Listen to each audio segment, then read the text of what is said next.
માતાજી, આવો આવો, બેસો બેસો, તમારું જ ઘર છે, ખાલી વેચી ના નાખતા. મમ્મી આ શું બોલે છે તું? ના ના, હવે હું તો મજાક કરું છું.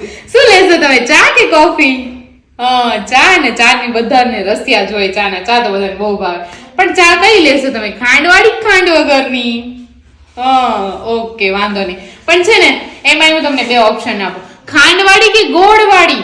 કારણ કે આમ અત્યારે છે ને કેવું હોય, બધા ગોળવાળી વધારે પીવે, તમને ખબર જ છે. એમાં ઉપ સરપંચ ની તો કેવી ગોળવાળી આવે, એટલે તમને પૂછવું પડે. બાકી મહેમાનને પૂછ્યા વગર તો કઈ એમનું કરાય નહીં ને, એટલે ઠીક, બરોબર.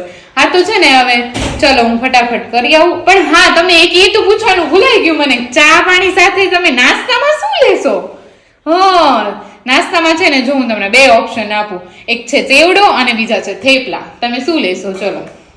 મને ખબર જ હતી, આપણે ગુજરાતીઓ થેપલા જાજા હોય ને, કઈ વાંધો નહીં. હાલો ત્યારે એમાં છે ને મારી પાસે બે ઓપ્શન છે, દૂધીના થેપલા લેશો કે પછી મેથીના? હા, મને ખબર જ હતી ભાઈને છે ને મેથીના થેપલા વધારે ભાવે છે. કઈ વાંધો નહીં, હાલો ત્યારે. પણ હવે એક વાત કહું તમને, છે ને આ બેય માંથી મારી પાસે ઓપ્શનમાં કોઈ નથી, ઘરમાં કઈ વસ્તુ છે નહીં, એટલે તમારે છે ને અત્યારે ચેવડાથી જ કામ ચલાવી લેવું પડશે. હાલો ત્યારે, કઈ વાંધો નહીં, હું લેતી આવું, બેસ.